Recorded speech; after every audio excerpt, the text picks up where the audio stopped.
Hello dear students, आइए आज की क्लास में डिस्कस करेंगे 25 very important questions for all upcoming exams. ये सारे क्वेश्चंस को नोट डाउन कीजिए और आज के आज इसे याद करके कंप्लीट कर लीजिए सो दैट आने वाले हर एग्जाम में आपको ये सारे क्वेश्चंस किसी ना किसी फॉर्मेट में अगर काम आ पाते हैं तो बहुत ही अच्छा होगा। आइए शुरू करते हैं पहले क्वेश्चन के साथ। Recently released variety of guava from IIHR Bangalore, यानी इनमें से वो कौन सी वैरायटी है जो हाल में ही IIHR बैंगलोर से रिलीज हुई, और साथ ही साथ आपको ये भी पूछा गया है कि this variety is of guava. तो पहला ऑप्शन है Arka Sahan, Arka Reshmi, Arka Purna and none of the above. तो ध्यान रखेंगे बच्चों, जिन्हें पता है बहुत ही अच्छी बात है, जिन्हें नहीं पता है उनके लिए बता दूं that Indian institute of horticultural research, जिसका लोकेशन है बैंगलोर में, यहां से रिलीज हॉर्टिकल्चरल वैरायटीज के नाम के आगे हमेशा एक कॉमन वर्ड यूज किया जाता है विच इज अर्का। तो भाई अर्का तो तीनों ऑप्शंस में है, लेकिन साथ ही साथ हमें यह भी बोला गया कि रिसेंटली डेवलप्ड वैरायटी है and that two of guava. तो आपको बता दूं that recently developed variety of guava which was developed at IIHR Bangalore, इसका करेक्ट आंसर हो जाएगा अर्का पूर्णा। एंड आई होप आप सभी के लिए वैरायटी नहीं भी होगी, बिकॉज आप जितनी भी बेसिक बुक्स पढ़ते हैं उसमें भले ही गुआवा की सरदार गुआवा, इलाहाबाद सफेदा, कोहिर सफेदा, ये सारी वैरायटीज डेफिनेटली मिल जाएंगी, but this is a new variety, so इसे नोट डाउन कर ले अपने गुआवा के नोट्स में और याद कर ले। Coming to question number 2, question number 2 में आगे देखते हैं क्या है। Induced mutant of grapes is, इसमें से वो कौन सी वैरायटी है which is an induced mutant variety of grape. तो भाई ये इंड्यूस्ड म्यूटेशन या इंड्यूस्ड म्यूटेंट का मतलब क्या होता है, इस पर्टिकुलर क्वेश्चन को बनाने से पहले म्यूटेंट समझ लिया जाए, और म्यूटेंट के साथ साथ दो और इंपॉर्टेंट क्लासिफिकेशन जानना जरूरी है। एक है spontaneous mutant and the other is induced mutant. Mutant कोई भी ऐसा लिविंग ऑर्गेनिज्म हो सकता है जिसमें म्यूटेशन देखने को मिलता हो, एंड ये म्यूटेंट्स दो टाइप के होते हैं, one is spontaneous and the other is induced. Spontaneous का मतलब क्या है बच्चों, कोई भी ऐसा म्यूटेंट जो नेचुरली देखा गया हो, जिसमें नेचुरल रूप से म्यूटेशन हुआ हो, कहलाता है स्पॉन्टेनियस म्यूटेंट, और नेचुरल म्यूटेशंस को हम कहते हैं स्पॉन्टेनियस म्यूटेशंस। वहीं अगर आपने आर्टिफिशियली केमिकल की मदद से, रेडिएशंस की मदद से किसी पर्टिकुलर लिविंग ऑर्गेनिज्म में म्यूटेशन लाया हो, तो ऐसा लिविंग ऑर्गेनिज्म कहलाता है इंड्यूस्ड म्यूटेंट। आई होप आप सभी को ये पर्टिकुलर फैक्ट क्लियर हो गया है कि स्पॉन्टेनियस म्यूटेंट क्या होता है और इंड्यूस्ड म्यूटेंट क्या है। अब इसमें पूछा गया इंड्यूस्ड म्यूटेंट ऑफ ग्रेप, इनमें से कौन है, नाइग्रा, कार्डिनल, न्यू पर्लेट और नन ऑफ द अबव। बहुत अच्छा क्वेश्चन, और आप सभी को इसका आंसर बता दूं that the answer will be new Perlette. आज के सेशन में आपको ऑलमोस्ट हर पर्टिकुलर सब्जेक्ट से एक ना एक क्वेश्चन जरूर नजर आएगा। जैसे अभी आपने पहले जो 2 क्वेश्चंस देखे हैं वो बेस्ड था हॉर्टिकल्चरल वैरायटीज पर, और साथ ही साथ ये क्वेश्चन ब्रीडिंग के भी क्वेश्चन को कवर कर लेता है, बिकॉज म्यूटेशन ब्रीडिंग एक्चुअली तो that's the topic of plant breeding. Coming to question number 3, again ये नई वैरायटी होगी आप सभी के लिए। Beta 1 is a variety of banana, apple, avocado and none of the above. तो आपको बता दूं दैट बीटा 1 जो है it is an important variety of banana. अब आप सभी बच्चे एक और अच्छा होमवर्क कर सकते हैं, जो कि हो सकता है आने वाले एग्जाम में आपको काम भी आ जाए। वो ये कि आप बताएं मुझे what is the special character of beta 1 variety. Beta 1 बनाना की वैरायटी, और डेफिनेटली क्वेश्चन इतने ही दूर तक पूछा जाएगा, बट फिर भी अनएक्सपेक्टेडली अगर इस वैरायटी का कैरेक्टर आ भी जाए तो प्लीज कमेंट करके बताइए, थोड़ा रिसर्च कीजिए, थोड़ा ढूंढिए, और कमेंट सेक्शन में मुझे बताएंगे कि बीटा 1 का स्पेशल कैरेक्टर क्या होता है। Coming to question number 4, D grain is a physiological disorder of. आप किसी भी एग्जाम की तैयारी कर रहे हो, एग्रीकल्चर टीचर, REO, RHEO या इंडिया में नेशनल लेवल का कोई भी एग्रीकल्चर बेस्ड एग्जाम, डेफिनेटली एक क्वेश्चन डिसऑर्डर से आता है। ये मैंने हर सेशन में ऑलमोस्ट आप सभी को बताया है, और ये देख पा रहे होंगे आप कि ये आपने पहली बार, मोस्ट प्रोबेबली आप सभी बच्चों ने पहली बार इस डिसऑर्डर का नाम सुना होगा। डी ग्रेन नाम का फिजियोलॉजिकल डिसऑर्डर किस पर्टिकुलर क्रॉप में होने वाला डिसऑर्डर है। नोट डाउन कर लें इस क्वेश्चन को, बिकॉज ये ऑलरेडी JNKV के PhD एंट्रेंस में भी पूछा हुआ क्वेश्चन था। D grain is a physiological disorder of rice, banana, Apple या नन ऑफ द अबव। तो बच्चों आपको बता दूं that D grain is also a physiological disorder of बनाना। मैंने अपने बहुत सारे MCQ सेशंस में कोशिश की है कि मैं ऐसे डिसऑर्डर्स लेकर आऊं जो जनरली बच्चों को एक जगह पर बुक्स में मिलता तो नहीं है, लेकिन एग्जाम में जरूर देखने को मिल जाता है। और ऐसा ही एक क्वेश्चन भी था दैट डी ग्रेन किसका डिसऑर्डर है, बनाना। अब आप अपने लेवल पे क्या मेहनत कर सकते हो, तो आप ये कर सकते हो कि आप देखें एक बार, इंटरनेट ढूंढे, बुक्स ढूंढे कि डी ग्रेन जो फिजियोलॉजिकल डिसऑर्डर है इसके होने के पीछे का रीजन क्या है और किसे हम डी ग्रेन कहते हैं बनाना के केस में। कमेंट सेक्शन में कमेंट करके जरूर बताएंगे, मुझे मैसेज कर सकते हैं आप कि डी ग्रेन जो है एक्चुअली इसका सिम्टम क्या होता है। Coming to another important question, ये क्वेश्चन कई सारे एग्जाम्स में रिपीट हुआ है और अगेन ये डिसऑर्डर बेस्ड क्वेश्चन ही है। Millerandage is a disorder of, या आप जैसा भी प्रोनाउंस करना चाहें, millerandage is a disorder of banana, pear, grapes. और आइए देख लेते हैं लास्ट ऑप्शन क्या है। लास्ट ऑप्शन में है नन ऑफ द अबव। चलिए, तो मिलेरांडेज इज अ डिसऑर्डर ऑफ, आपको बता दूं it's a disorder of grapes. और जब यहाँ पर पियर की बात हो रही है, बनाना के तो कई सारे डिसऑर्डर्स की बात मैंने बहुत सारे MCQ सेशंस में डिस्कस की थी, बट अब पियर के बारे में बात कर लेती हूँ। पियर में एक डिसऑर्डर होता है hard and, another important disorder is pink and, इसके अलावा another important disorder is black and, और साथ ही साथ एक और इंपॉर्टेंट डिसऑर्डर है जो कि बहुत सारे फ्रूट्स में होता है, इसलिए मुझे इंपॉर्टेंट नहीं लगता है, दैट इज फ्रूट क्रैकिंग। सो पियर में हार्ड एंड, पिंक एंड और ब्लैक एंड जरूर ध्यान में रखिएगा। आइए इसके बाद आते हैं क्वेश्चन नंबर 6 पर। EI30 index was developed by, बहुत ही अच्छा क्वेश्चन। और ये क्वेश्चन पहले तो वो बच्चे जिन्होंने कभी नहीं देखा है कहीं पर, आप यही सोच में बैठ जाओगे कि ये है किस सब्जेक्ट का क्वेश्चन। तो एक्चुअली बच्चों ध्यान रखिएगा कि हम सॉइल साइंस में एक इक्वेशन पढ़ते हैं USLE, universal soil loss equation. Universal soil loss equation actually annual, सालाना किसी पर्टिकुलर एरिया से सॉइल लॉस होने के क्या क्या कारण हैं, इनको समराइज करता है एक इक्वेशन के फॉर्मेट में। शायद आप सभी ने देखा भी होगा, A is equals to R K L S C, this is the universal soil loss equation. अब इसमें एक्चुअली EI30 पूछा गया है। अब मैंने क्यों बताया इस क्वेश्चन में USLE के बारे में, बिकॉज ये जो कॉन्सेप्ट है ये कहीं ना कहीं रिलेटेड है to universal soil loss equation. EI30 का मतलब है erosivity index, please note it down. Erosivity index 30 was developed by Wishmeyer, Russell, Graham and none of the above. तो आंसर इज Wishmeyer। ये वही विशमेयर हैं, विशमेयर एंड स्मिथ, जिन्होंने universal soil loss equation का भी कॉन्सेप्ट दिया था। अभी हाल में जिन भी बैचेस में सॉइल साइंस चल रहा है, उन सभी बैचेस में इस पर्टिकुलर टॉपिक को मैंने डिस्कस भी किया है, that universal soil loss equation का concept was given by Wischmeier and Smith. Coming to question number 7, ये काफी आसान क्वेश्चन है और पैथोलॉजी का क्वेश्चन है। इफेलिस इज अ पैथोजन जिसके बारे में पूछा गया कि भैया इससे कौन सी बीमारी होती है, आप ये बता दो। तो इफेलिस जो है उफरा, ऊडा बट्टा, ब्लास्ट एंड ब्लाइट। तो आपको बता दूं उफरा, ऊडा बट्टा एंड ब्लास्ट, ये तीनों के तीनों राइस के ही इंपॉर्टेंट डिजीजेस हैं।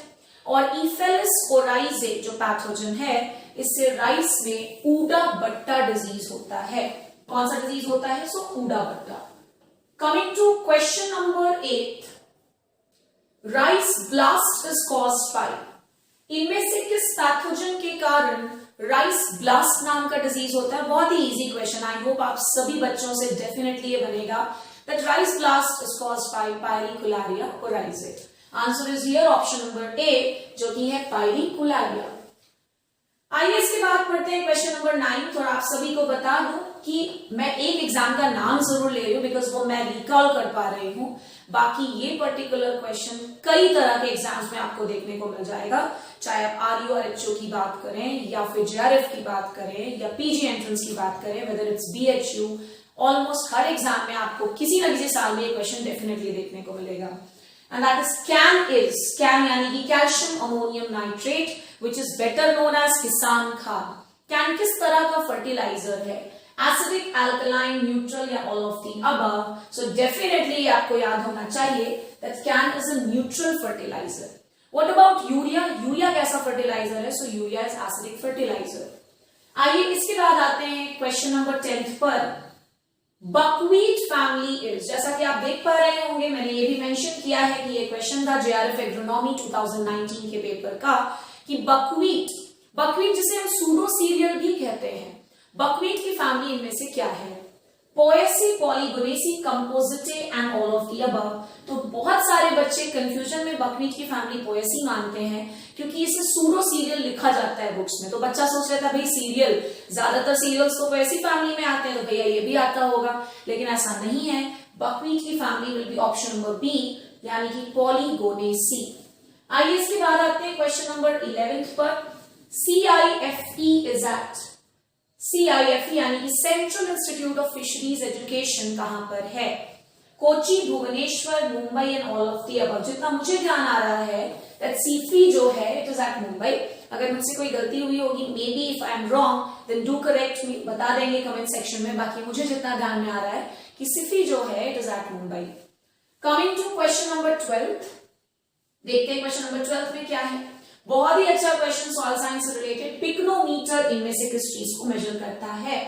पहला ऑप्शन है सॉइल स्ट्रेंथ। तो आपको बता दूं कि जो सॉइल स्ट्रेंथ है it is measured by penetrometer, पेनेटेरोमीटर।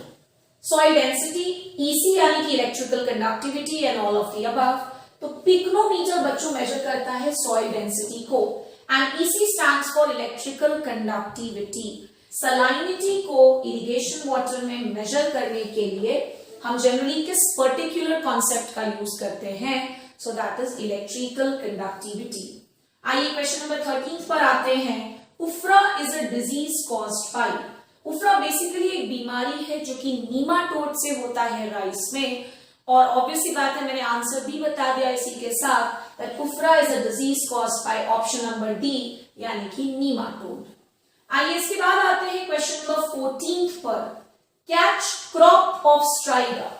ध्यान से जरा देखेंगे, मैंने ट्रैप क्रॉप नहीं पूछा है, मैंने पूछा है कैच क्रॉप। और आप में से जो भी बच्चे क्लासेस कर रहे हैं, मैंने ट्रैप क्रॉप और कैच क्रॉप के बीच का डिफरेंस बताया होगा, या अपकमिंग जब भी आप वीट साइंस पढ़ोगे तो डेफिनेटली इस टॉपिक को मैं डिस्कस करूंगी। There is a difference between trap crop and catch crop. Striga एक पैरासाइटिक वीड है बच्चों।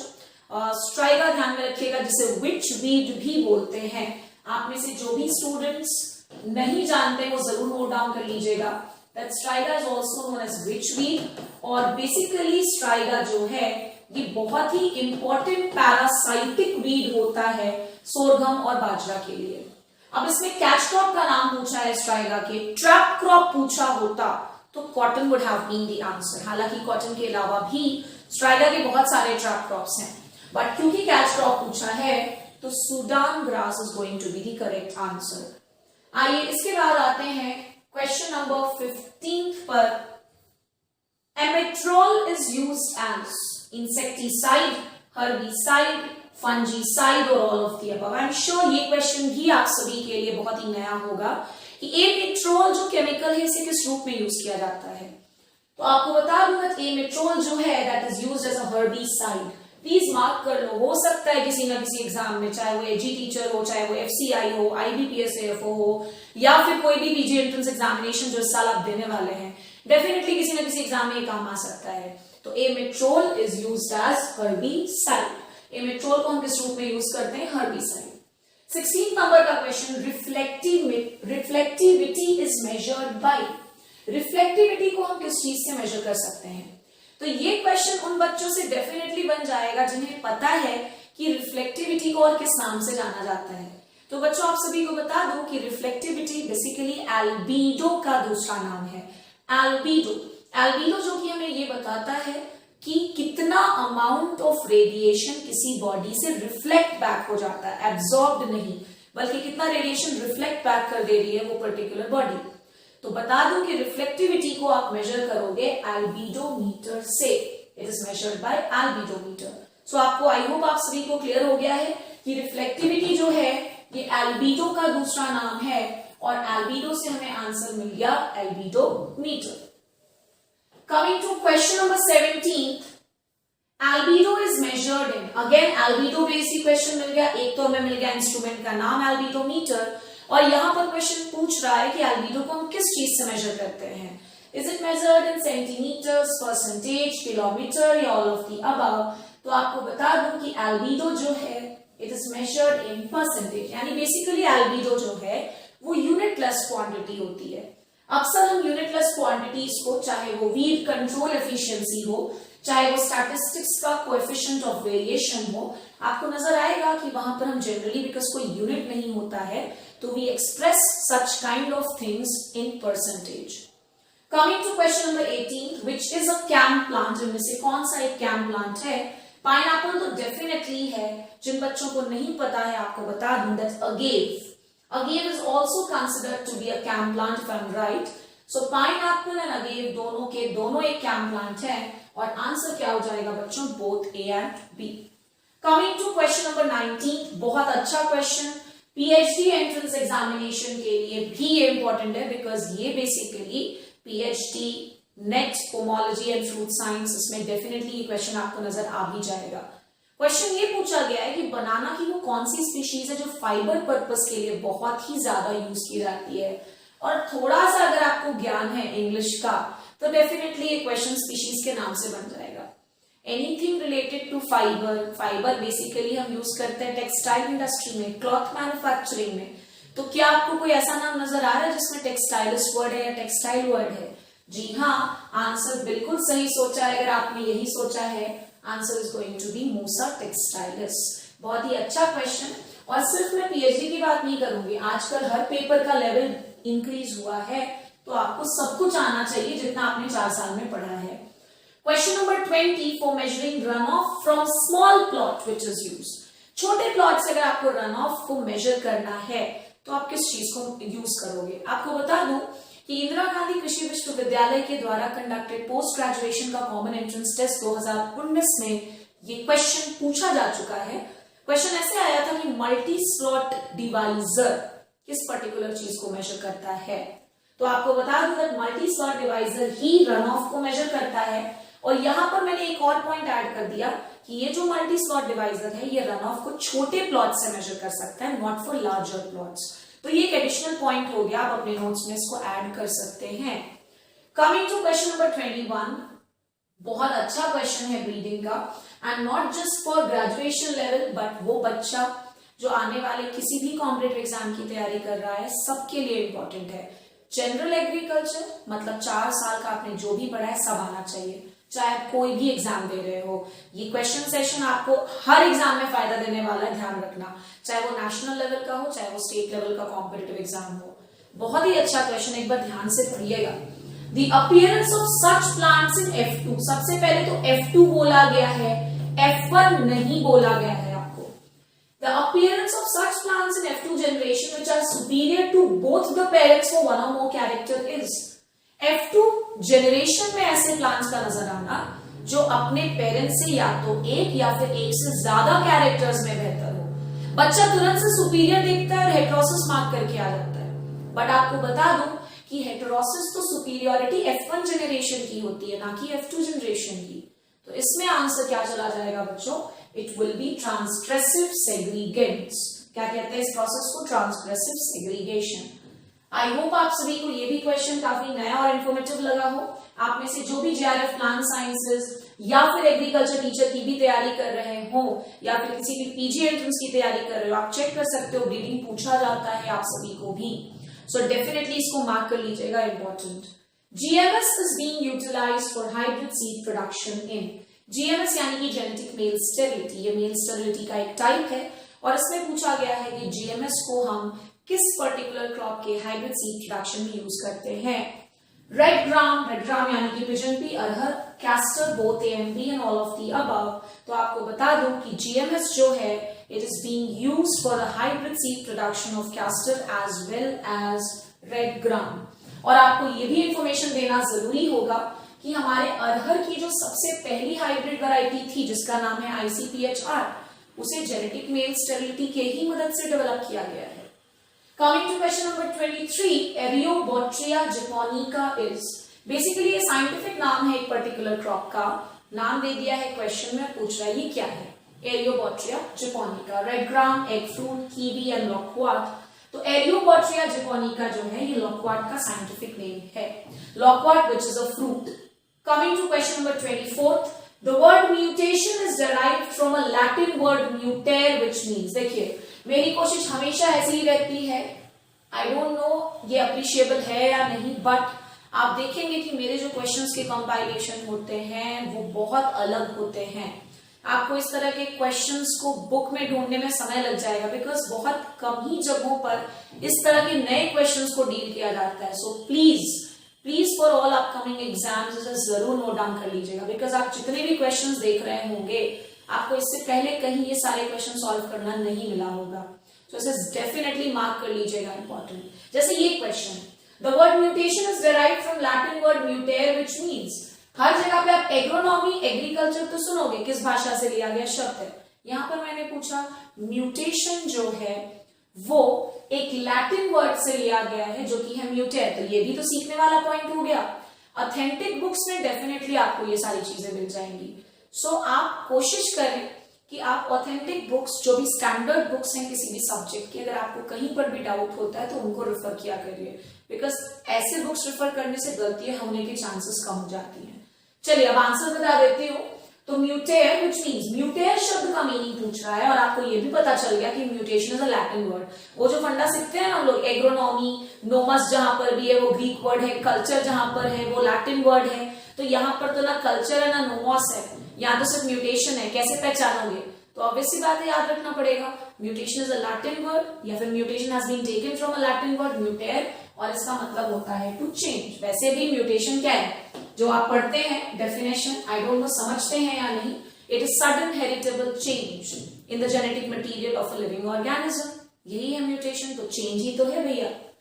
Coming to question number 25, double steel is a variety of wheat, rye, maize या नन ऑफ द अबव। तो बच्चों आपको बता दूं दैट डबल स्टील जो है इट्स अ वैरायटी ऑफ राई। राई वही राई है जिसको ट्रिटिकेल बनाने के लिए मिस्टर रिम्पाउ हैड यूज्ड राई, बाय क्रॉसिंग हमने व्हीट और राई बनाया ट्रिटिकेल।